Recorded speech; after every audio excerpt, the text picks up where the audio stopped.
Okay, this is part 2 of 2.1.3, and here we're going to talk about more about the structural materials: wood, steel, concrete, and masonry.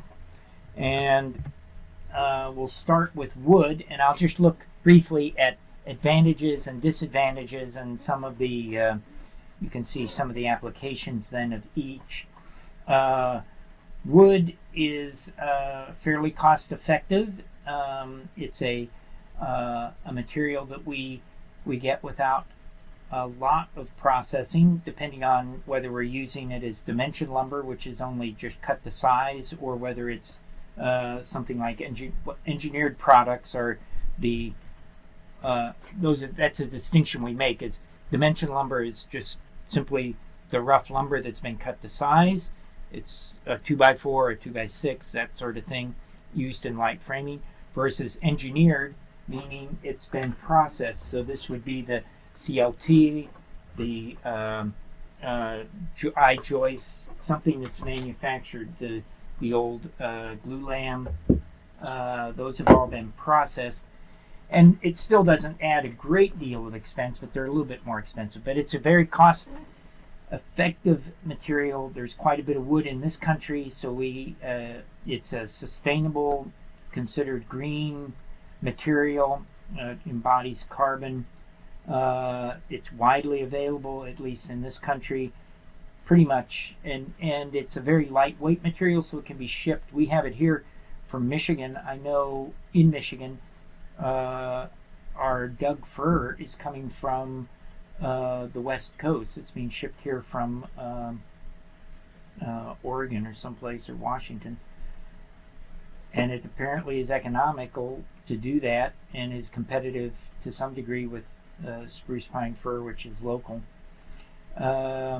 Anyway, it's widely available, right? Relatively high strength per unit weight. The weight is very low on wood. Weight is around between, say 24 for a pine or fir, up to 40 something, maybe 45 for oak. That's in pounds per cubic foot, right?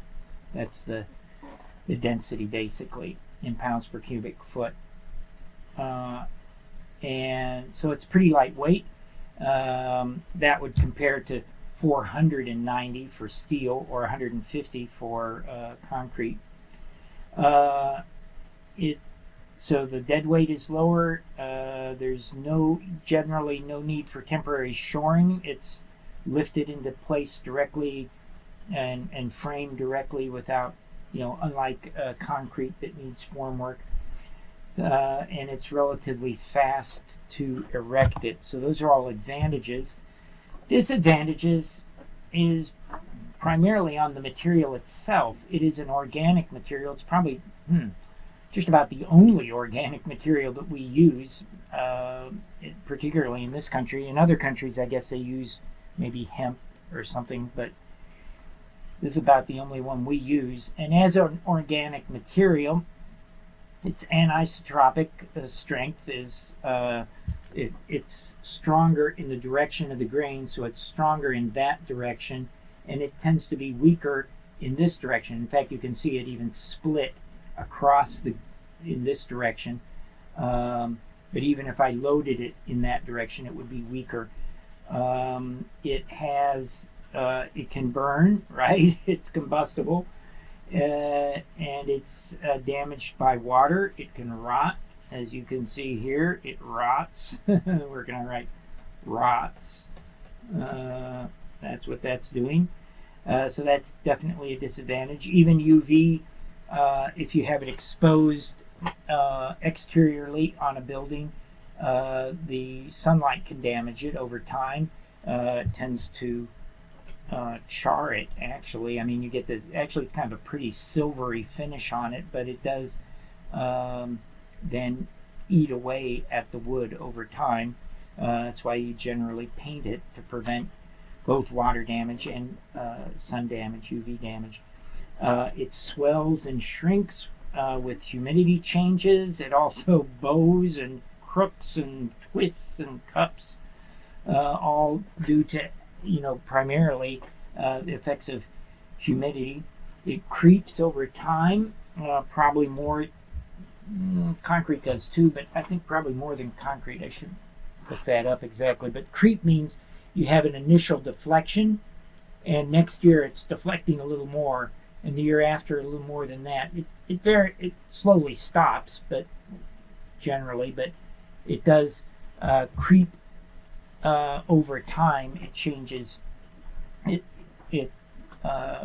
actually, with wood, I think over time the fibers actually pull apart a little bit. But over time it also gets harder, so that creep diminishes.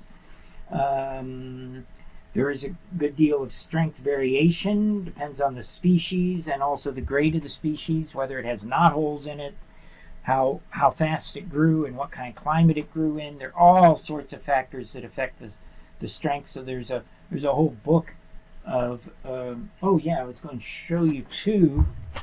This is the code book for wood, the NDS, National Design Specification for Wood Construction, and it has a whole separate commentary that gives the strengths for all the different species.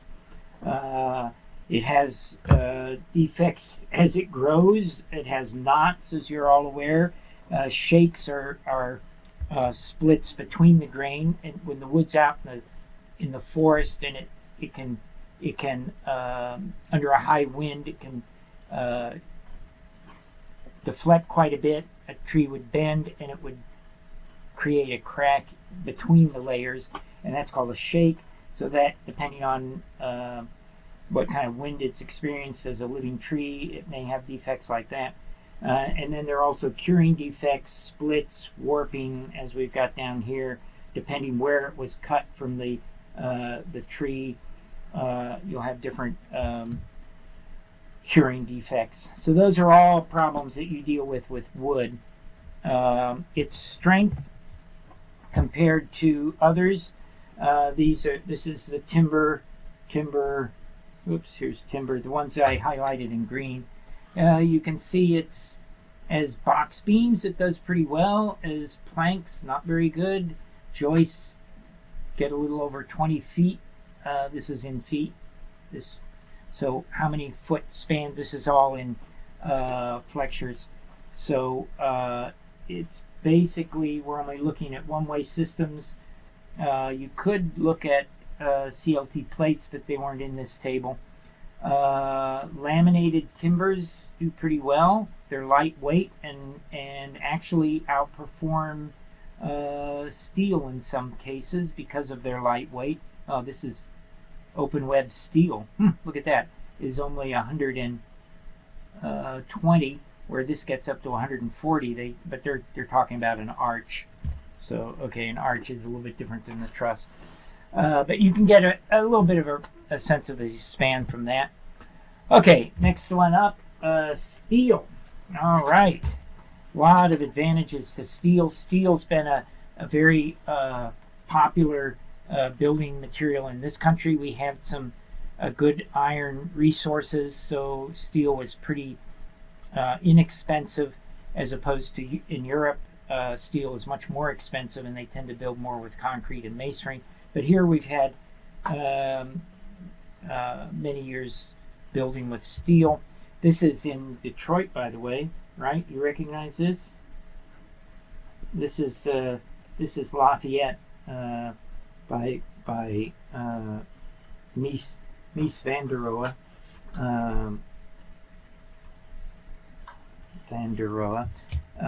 This Lafayette Park. And all out of steel. If you've not seen it, it's worth a visit. It's right down near the center of Detroit, a little bit on the west side, I guess. And of course, Pompidou in Paris. There's advantages. Let's not get distracted here. Advantages.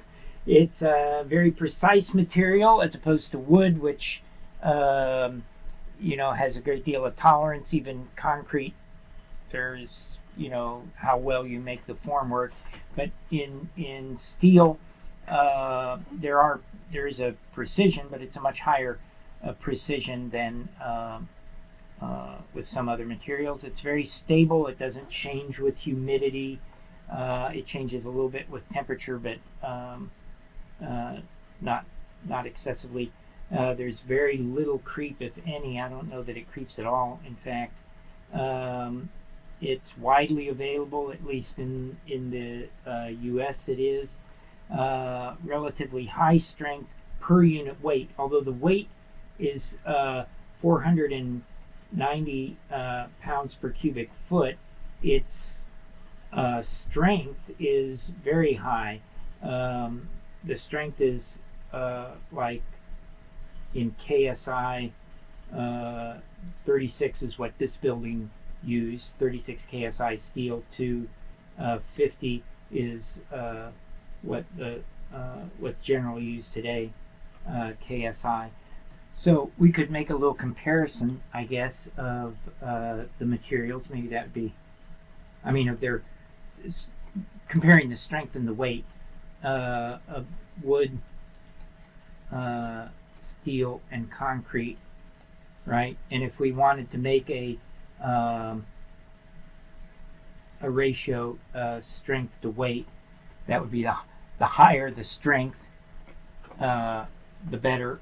So that would be the numbers that come out with the higher numbers would be better strength to weight ratio. So this, and putting them all in the same units, the strength will say is KSI, and the weight is pounds per cubic foot. So the strength of the wood in KSI, it's usually in PSI. 1,000 PSI would be pretty good. So 1 KSI is about all you're going to get out of wood. And like we said, pine, spruce pine fir, I think is 24.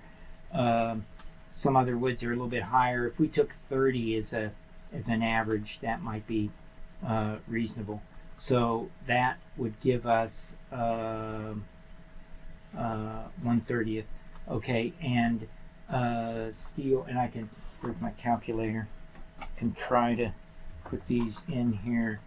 0.033. Okay, and then steel in strength, if we took 50 KSI steel, and we're saying the weight of the steel is 490, then the let's see what that would be, 0.102. Okay, and then concrete, we've got a strength usually around 4,000 psi, 3,000 psi, could be 5,000, but 4,000 is probably reasonable. It weighs 150 pounds per cubic foot, so we end up with what here? 0.026. So the higher the number, the better, right? So in making this comparison, steel is way better than the others. Wood is a little bit better than concrete, and concrete comes out at the end of the line as far as the strength to weight ratio goes. So I don't know, kind of interesting. So yes, it has definitely, not relatively compared to the other materials, high strength per unit weight. It's lower dead weight for longer spans. This is because it's much less material. This is what always gives it, although it has a very high weight, it's going to be lighter. So it's kind of strange when we talk about lightweight buildings as often being steel, when you think, well, steel is way by far the heaviest material, but it's the strength to weight ratio that reduces it. Steel members, I mean, look at this. This is a steel beam. This is a 20, I got it written on it here somewhere, 24 by 68. So it's a 24 inches deep and 68 pounds per. This would be a long span beam. But look how thin that is. Oh my goodness. Very thin members. if you were going to do the same thing out of concrete, you'd just about make it out of solid concrete. Probably a little bit thicker, wider, and that deep again, and it would be solid concrete. So yeah, that adds up. Anyway, there's no need for temporary shoring again. There's no formwork, and it's relatively fast and easy to erect. Same you can say as wood, although you do need, it's heavier than wood, so you're going to have cranes on site to lift it. So that's a little bit comparatively with steel. The disadvantages, it loses strength at high temperatures. This is, I think, a fascinating picture. This right here is a glulam beam. This is glulam. That's wood. And the steel, in this fire, the steel lost strength and literally drooped across the glulam. The glulam remained intact. It didn't burn through. But the fire was intense enough, hot enough, that it melted the steel to the point that it drooped across. You look at this one. This is obviously the fire got hot enough. The steel, this was the whole interior. It's just all collapsed, right? The whole interior framework collapsed. But look, the masonry remained intact. The masonry survived the fire, but the steel didn't. So. And you can see in both these cases the steel was not fire protected. In other words, it didn't have any coating around it. And in that situation, it does not withstand much heat before it loses its strength. Another disadvantage is obviously it rusts. Okay, it can have corrosion problems. It's limited to standard profiles, well, to some extent, although you can, of course, weld together special profiles, but it's not like concrete that you can make it any size you want, or wood that you could cut to different depths, I guess, pretty easily. It can have trouble with vibration because it is so relatively lightweight and very high stiffness. It can have, which means you'll get a long span and you could have a vibration problem. The weathering corrosion problem. So those are all the problems that you might have with it. It has, though, a fairly good strength. It's very high strength. Here we have it says special shapes or open webs. Yeah, this is built up arches. Okay, and cables, of course, can have very long spans. Domes. Yeah, so those are all over 200 feet, so it can get good distance, span distance. Okay, so the next one we'll look at real quick here is concrete. Concrete can also be a cost-effective building material. Like I said, in Europe, it tends to be more dominant than steel because it's more cost-effective in Europe. It can be cast into a wide range. You can pick the size, right? Whatever you make your form work. It has can be pretty well rapidly erected, particularly if you precast the elements and lift them into place. Its sheer mass provides a heat sink, which can be an advantage. It's widely available. You can get it just about anywhere in the world, I would guess, although maybe in different qualities. It has a good fire rating, up to 3 hours, without any additional protection. Its greater mass resists vibration, so that's an advantage over the steel. Has very low maintenance. If it's properly constructed, then rust is not a problem. Although if improperly, we'll see in a minute that you can have rust problems. It can be exposed to weather without any additional coatings, just raw concrete, beton brut, and it can be given freeze-thaw protection with air entrainment. It's where you put an additive in it that allows it to. So those are all advantage. Allows the water to go into little bubbles and prevent expansion and cracking. So there are ways to protect it against freeze thaw. But you do have to take that extra step, or it could be in danger of that. Disadvantages. Oh, wait a minute. We're still on advantages. Sorry. Concrete precast. So this is special, particularly with the precast. It can be even higher strength because it's in a fabrication site. You can have closer tolerances. It can be pre-stressed, have smaller sections. This is where you put the steel into initial tension, so it's more effective and has a higher actually can post-tensioning can even put the concrete into compression before any loads are applied.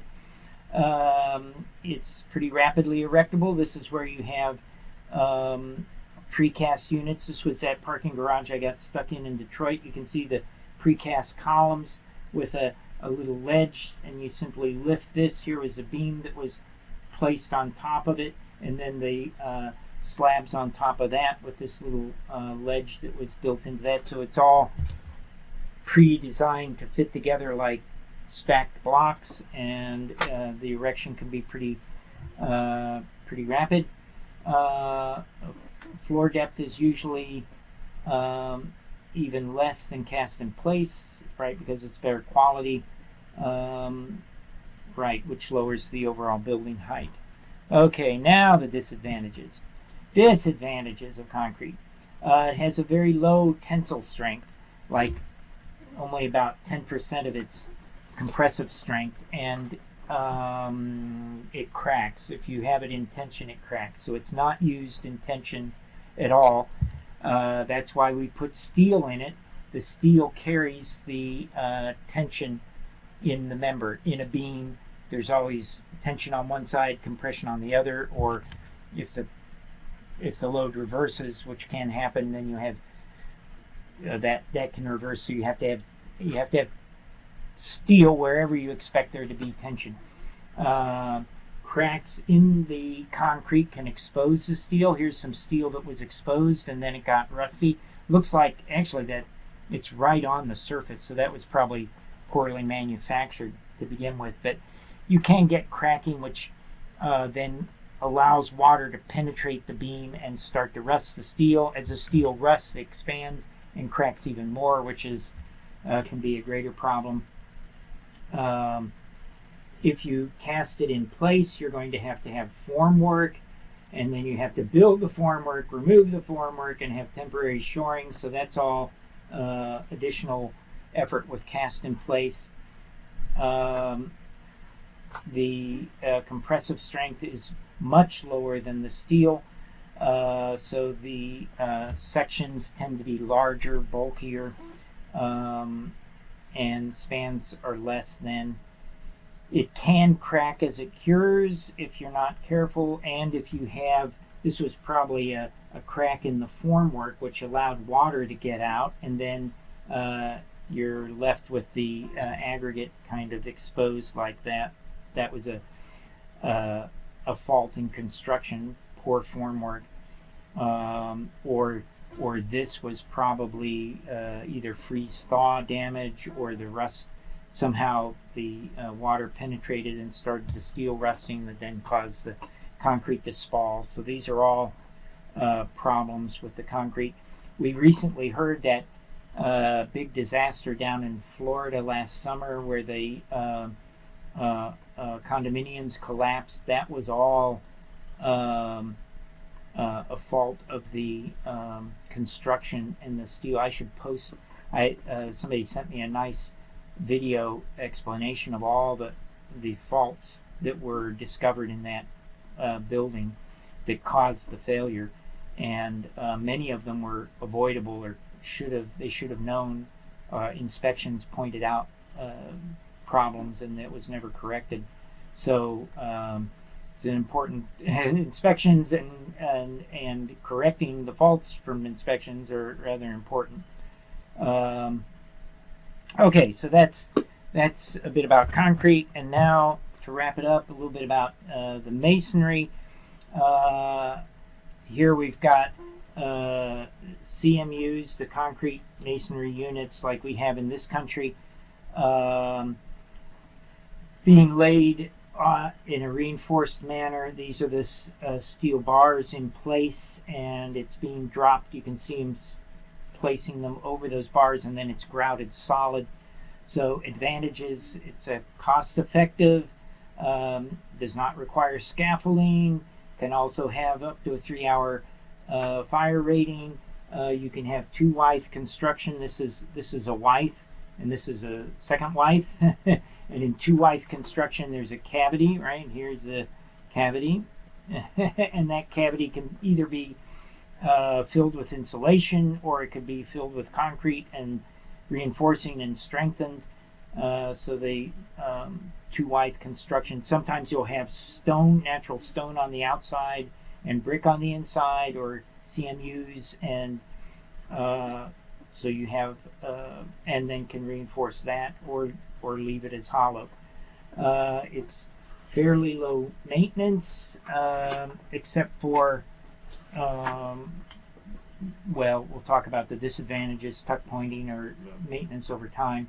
It can be exposed to weather without any special coatings. It can act as a heat sink, the same as concrete. It's at any rate, the clay, brick, and mortar is certainly environmentally friendly. I don't guess Lars would consider CMUs as particularly environmentally friendly. But clay bricks, my goodness, they're just made out of dirt. That can't be too bad. In this country, we don't use clay tile too much anymore. This is clay tile. I don't know where I can write that. Clay tile. Clay tile, right? This, if you look at older buildings here in the U.S., we did use quite a bit of clay tile, and there's a kind of a sad history where it got bumped out of the market by concrete masonry, and because the concrete masonry initially was the way they were making it was cheaper, and it drove the clay tile people out of business. But in the long run, they had to autoclave the concrete masonry anyway, and it ended up being as expensive as the clay tile. In Europe, they still use quite a bit of clay tile, but here it's kind of vanished. But we do still use brick, and the other. This is the AAC blocks that they do have in Europe, and we're starting to get them here. They're being manufactured here, but they haven't. The CMUs have such a strong hold on the market, and it has a lot to do with the construction. Workers are used to building with CMUs, the masons in this country, and the AAC is a little bit different in the way it's laid up.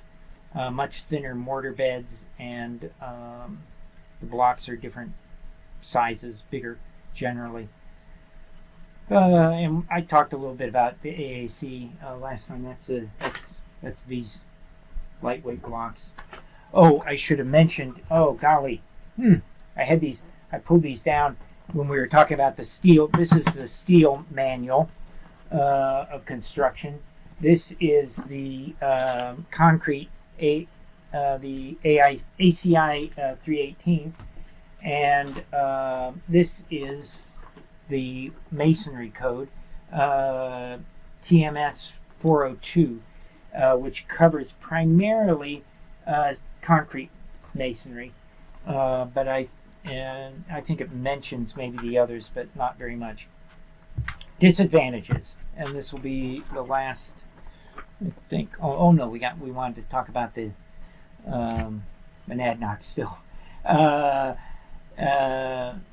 Disadvantages: it can absorb moisture, and that's what this efflorescence. That's what this stuff is here. Efflorescence, and efflorescence is salt that is leached out to the surface. Usually, not from the masonry units themselves, but from the mortar or from something behind the wall or inside the wall that had salt in it, and it leaches. That water gets in it, and it's the water leaching out through the masonry, bleeding through the masonry, and bringing the salt with it, and then the salt solidifies on the exterior surface. This obviously, this building has a moisture problem. I mean, look at this. This is something leaking here, and that's the efflorescence.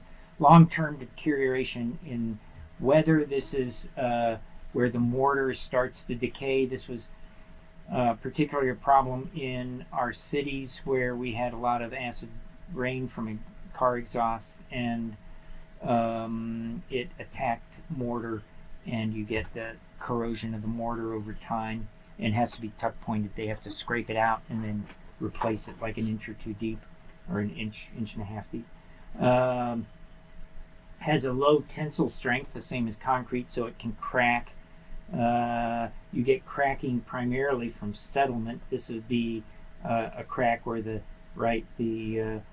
foundation is dropping, and it cause that part to crack off. This is probably something a little different. This is probably the piece. Whoops. This is probably the piece of the wall here behind it is expanding, so the wall goes back, right? This wall, I can't really, if you can imagine this, I can't draw it. It's coming, you got two walls like this, and one expands and it pushes and breaks the other one, right? So there should have been an expansion joint either on this wall or this wall that prevented that, and they left the expansion joint out, and then you get that cracking. So improper construction can lead to problems, obviously. Last, we'll talk about the high-rise masonry construction.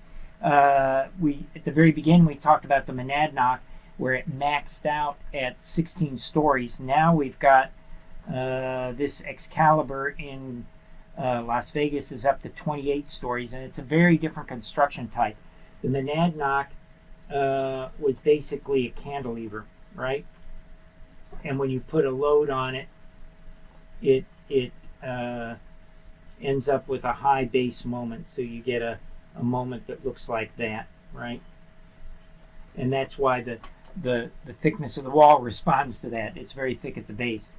This is built, you've got a 2-wythe construction. So this is, I'm drawing 2 withes of I assume this was probably CMUs, and the floors that tie into that themselves are slabs, right? And they are reinforced, and that reinforcing then drops down into the cavity, so that the walls are tied to the slabs, and the slabs are not just wooden floors like it was in the monadnock, but they're concrete, and this is filled with concrete, so it becomes a rigid frame, just like the same as a solid, a reinforced concrete frame would be. You can build a reinforced concrete frame just as a frame without any diagonal bracing, and the stiffness of the frame can take that force. Well, this to an extent does that. So when you have a load placed on it, a wind load, the moment then is more like this, right? It's a series of moments from the brace. It's just like a beam. This one, if I considered it, would be like a cantilever, and this one would be like a beam supported at multiple supports. So you can imagine the multiple support, every floor is supporting that wall, so you get away with a much thinner wall section. I think it's just 2 withes thick, so maybe, I don't know, less than 2 feet thick, I would guess, is what that wall is for a 28-story height. Yeah, so quite quiescence. Okay, that went maybe a little bit long, but gives you an overview of the effect of the different materials. Okay.